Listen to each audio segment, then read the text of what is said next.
Sziasztok! Ikerlángokat megnézzük, hogy hogyan áll az ő kapcsolatuk, hol tartanak az útjukon, mit tudhatunk meg róluk. Az én értelmezésem szerint az ikerláng párnak egy nő és egy férfi tagja van, és kérlek válaszd ki, hogy te melyik vagy, a nő vagy a férfi. Lehetsz te, választhatod ezt férfiként, és lehetsz nőként is, de a lényeg, hogy a párod az mindenképpen másik nemű személy az én értelmezésem szerint, ahogyan én értelmezem ezt a kapcsolódást. És ennek a kapcsolódásnak a lényege az én értelmezésem szerint nem a földi szerelem megélése, hanem sokkal inkább a lélek fejlődésének az elősegítése, illetve a lélek által vállalt életfeladat megoldása, és ebben támogatják ők egymást.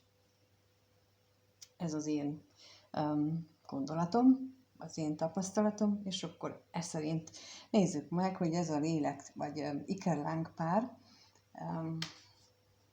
ők hol tartanak most. Mi tudhatunk meg az ő kapcsolatukról? Hol tart ez az ikerláng az útjukon, a lélek fejlődésük útján, hol tartanak ők most? Lássuk, hogy ők mit tudhatunk meg róla, hogy ők hol tartanak.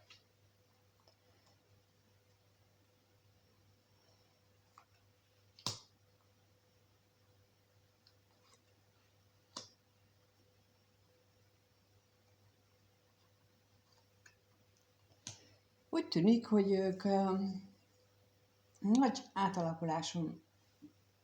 átalakulásban vannak éppen benne, mert még bizonytalanok a tekintetben, hogy milyen átalakulás, illetve hogy mi lesz annak az eredménye, de sok mindenre vágynak is közben, és ebben a vágyaikban megakadályozzák őket bizonyos körülmények, emberek, események, valami ilyenek, de megkérdezzük azt, hogy akkor mit tudhatunk meg itt a halálról, mint átalakulás jelölőről, milyen átalakulásról van itt szó. A halálra kérnék szépen plusz információt, hogy mi ez itt náluk? Mi ez az átalakulás?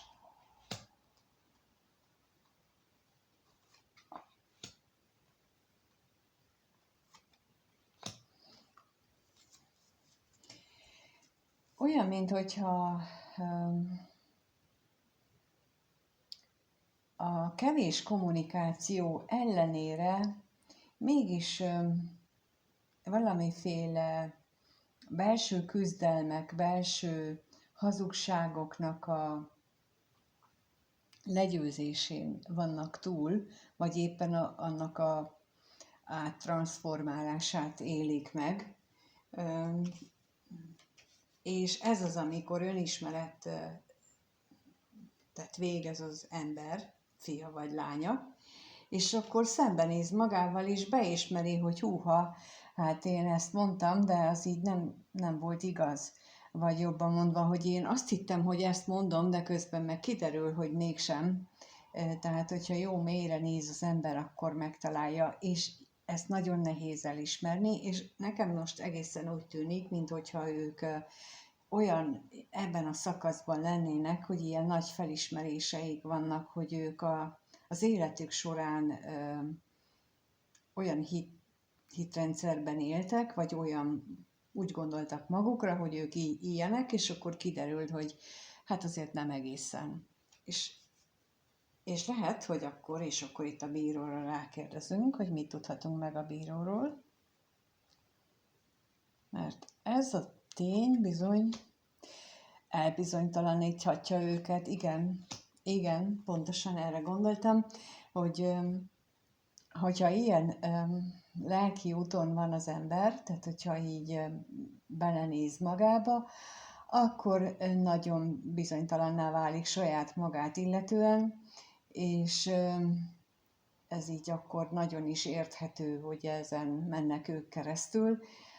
Ha így van, akkor én ehhez csak gratulálni tudok, és azt szeretném mondani, hogy legalábbis az én tapasztalatom alapján, hogy ez egy teljesen természetes folyamat, és nem kell érte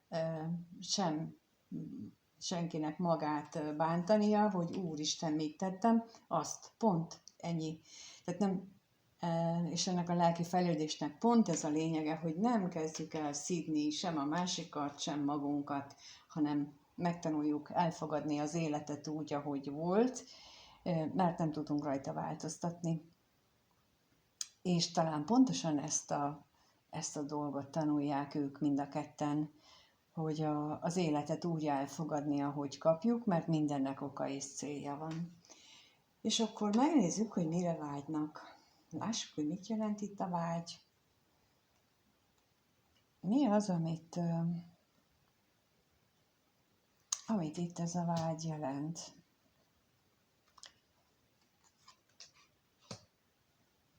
Hát legalábbis a férfi részéről nagyon sok a gondolkodás, a magába fordulás. Elképzelhető, hogy ő az, aki kapcsolatban van, és társas magányban, és ebből próbálna kikacsintani, mondjuk kinézni a más felé az ablakon. De megnézzük, hogy az ellenséggel itt mi az a akadály, mi az, ami itten akadályként felmerül.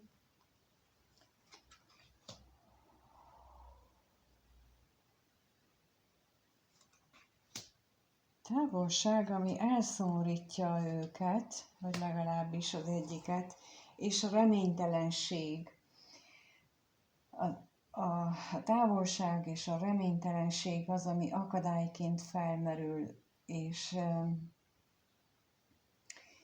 ez lehet, hogy néha úgy hangzik, hogy az Ikelláng út az egy felmentésül szolgál arra, hogy ha valaki hármas kapcsolatba bonyolódik, azoknak, akik az együtt élő párok, és így nézik ezt az egészet, nekik mondanám, hogy ez magasabb szinteken dől el, és nem felmentés, meg nem jó, meg rossz, hanem ezt is úgy kell tekinteni, hogy nem nagyon van választásuk, végig kell menniük ezen a lelki fejlődésen, mert ők ezért születtek.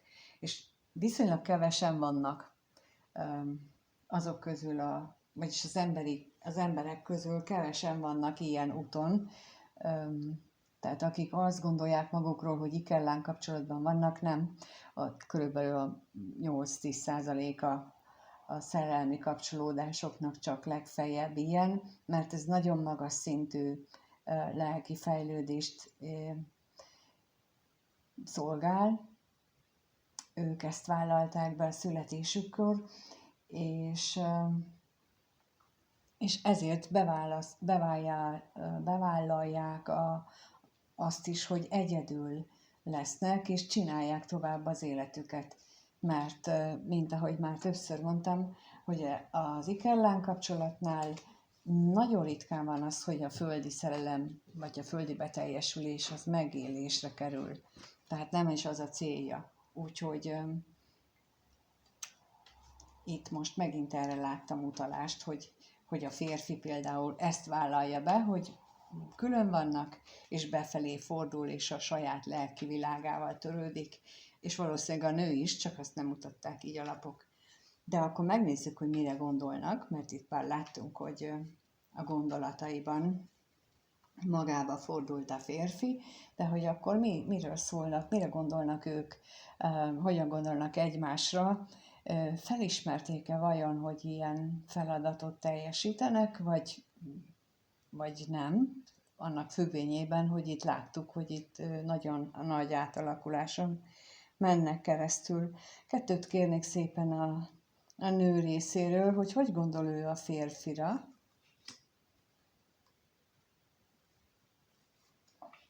és hogy gondol a férfi a nőre. Arra is kettőt kérek.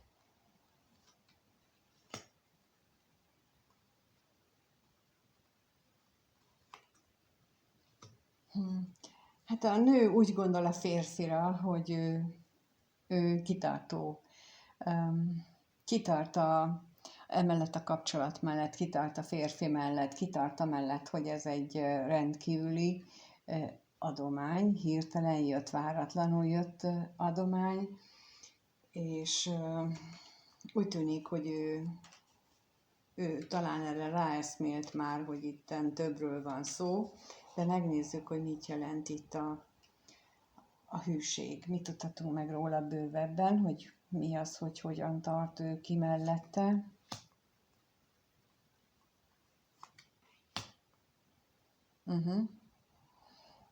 Tehát ő tudomásul vette azt, hogy itt a házasság, tehát ez a másik kapcsolata a férfinak az akadály, el is fogadta. Nekem egészen az jön most, hogy ő ezt így elfogadta, hogy ez így van, és kész, és ennyi. És a váratlan örömre is kérnek szépen.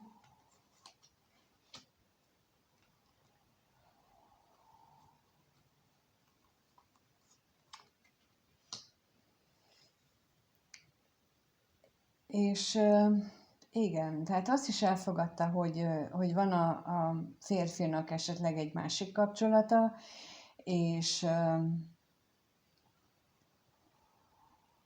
hogy az, ami újat hozott számára ez a kapcsolat, az, amikor úgy összejöttek, akkor az most úgy már elhalványulóban van, inkább így mondom.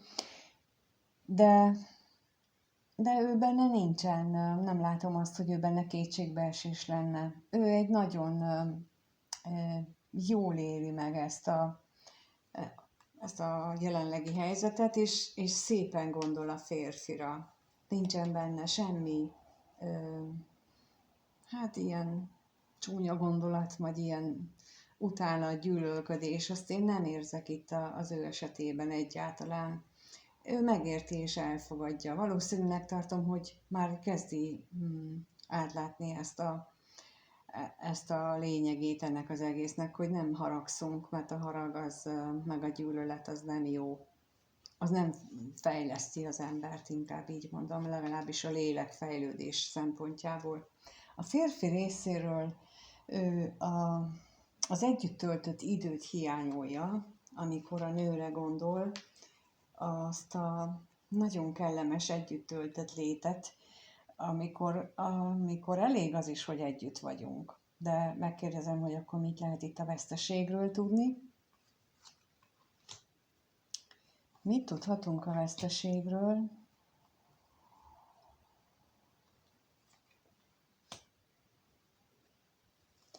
Olyan, mintha ahhoz, hogy ők találkozzanak, hazudni kellett volna valaki másnak, vagy pedig a nőnek hazudott, tehát itt a ékellánk pár női tagjának hazudott, és lehetséges, hogy ez a hazugság, ez most égeti ezt a férfit, de rákérdezek, hogy az örvendezésre mit kaphatunk még, milyen információt.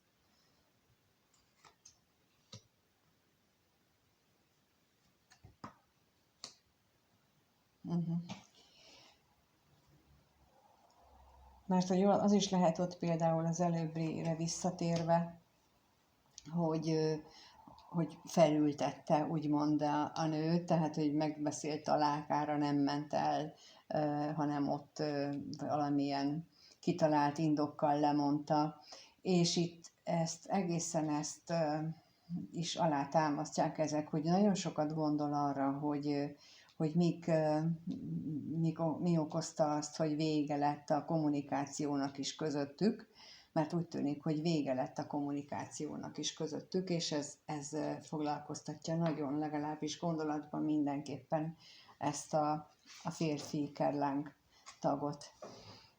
Jó, megnézzük azt, hogy hogyan éreznek ők egymás iránt, milyen érzéseik vannak egymás felé ennek a két személynek, mit éreznek ők egymás iránt. 2 kérek arra, hogy hogyan érez a nő a férfi iránt. A nő mit érez a férfi iránt? Erre.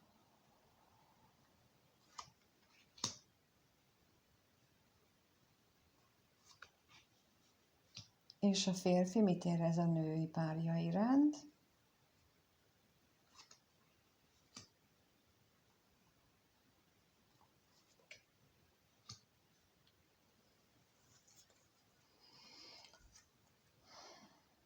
A nő úgy érzi, hogy ezek az akadályok, amelyek közéjük állnak, azok, illetve amit a férfinak le kellene küzdenie, azok eleve elrendeltetettek. Olyan, mintha az a nő tisztában lenne ennek a kapcsolatnak a jellegével, és megint azt érzem, hogy ő minden harag és gyűlölet nélkül egyszerűen elfogadja tényként, hogy ez így működik,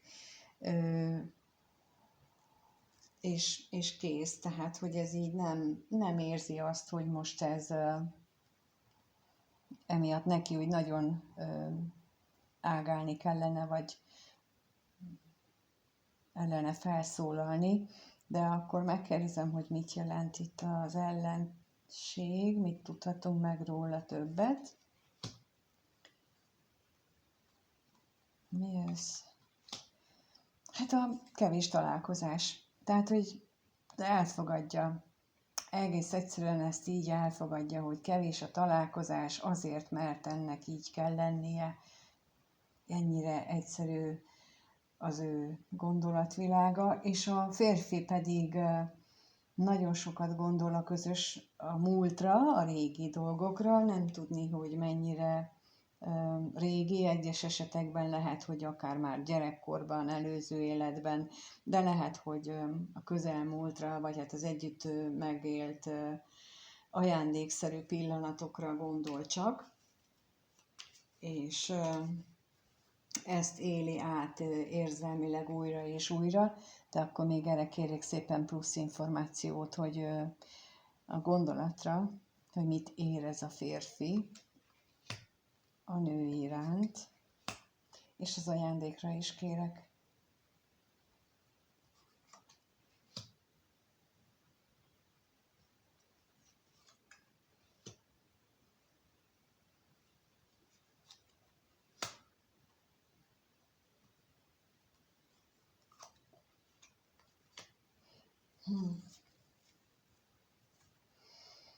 Hát megint csak az jött ki, hogy nagyon szerette, nagyon örült, hogy vele ilyen jól lehetett beszélgetni, és nagyon szeretettel gondol erre, és nagyon kitartó ebben, hogy ő hogyan viszonyul a női párjához, függetlenül attól, hogy mi történik közöttük. Ő nagyon hűséges. Hűségesen gondol rá, és hűséges a vele való kapcsolatban. Tehát itt, amit az előbb mondtam, hogy a nő az így olyan már mint hogyha szelíden elfogadta volna ennek a kapcsolatnak az alakulását, és a férfi nem annyira szelíden, mint a nő, de olyan, mintha ő is azt mondaná, hogy akkor legyen így, mert tehetetlen vagyok ellene. Tehát ő nem azért, mert hogy átlátja az egészet, hanem azt, hogy tehetetlen vagyok nem tudok más tenni. Tehát ezért. Tehát más az indok, de végül is hasonló megközelítésre jutnak ők egymással. Érzéseikben pedig nagyon, nagyon is hasonló érzéseik vannak. És akkor megnézzük, hogy lesz-e közöttük találkozás, lesz-e valami a következő 1-2 hetes időszakban, hogyan alakul az ő kapcsolatuk, erre kérdezünk rá most, tehát, hogy ennek az ikellánk párnak a következő 1-2 hétben hogyan alakul a kapcsolata. Ennek az ikellánk párnak hogyan alakul a kapcsolata a következő 1-2 hétben?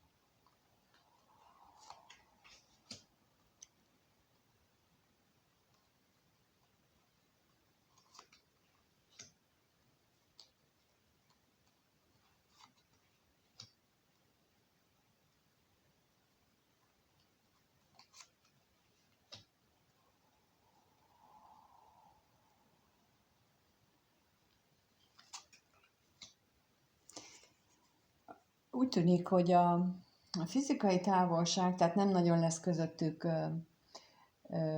közeledés, megmarad a távolság, viszont a lélekben, a lélek kapcsolatuk az megmarad továbbra is, és úgy marad meg, hogy azt mind a ketten érzik és élvezik is tulajdonképpen.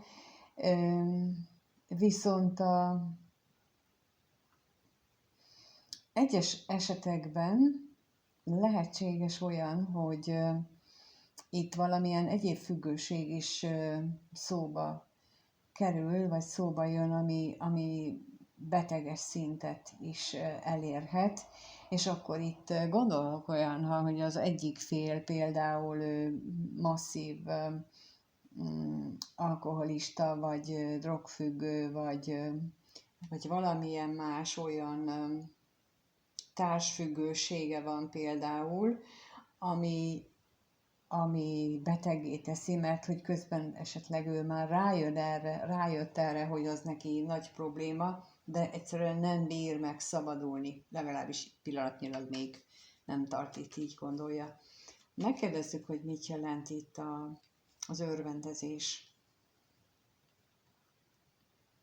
Hogy mit jelent itt az örvendezés, és akkor mondom azt, hogy nem mindenkire érvényes, aki nézi, csak azt vidd el magaddal, amit úgy érzed, hogy ez kifejezetten neked szól.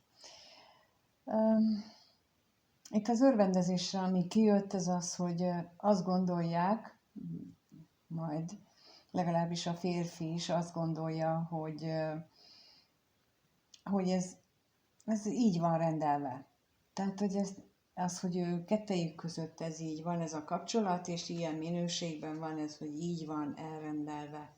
És a hamisságra kérnék szépen.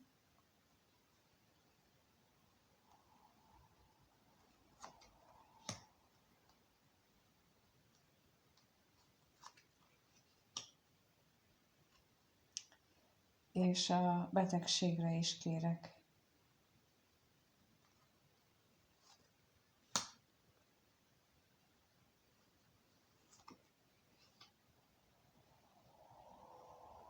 Lehetséges, hogy egyes esetekben az is erősíti itt a függőséget, hogy a kettejük kapcsolata megszűnt, és nincsen közöttük kommunikáció. Lehetséges, hogy az is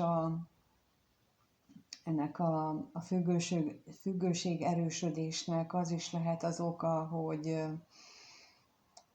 hogy valamilyen új tényező bekerült most egyik vagy a másik, hát inkább a férfinál érzékelem én, hogy az ő életébe, és ez erősíti fel benne ezt hát egyelőre legyőzhetetlennek tűnő függőséget. Legalábbis úgy tűnik az ő számára, de ez nem azt jelenti, hogy nem lehet legyőzni, meg lehet. És például lehetséges, volt már ilyen, nem is egyszer, hogy egy ilyen kapcsolódás lesz a motorja annak a nagyon erős hajtóereje, hogy például az egyik vagy a másik fél az ilyen jellegű függőségét végül is aztán képes legyen legyűrni, mert abban a környezetben, ahol eddig volt, ott nem kapja meg azt az ösztönzést, ami ahhoz kell, hogy ezt legyőzze, és a másiknak a hiánya fogja őt arra ösztökélni, hogy ő ezt a saját magával ezt a csatát megvívja.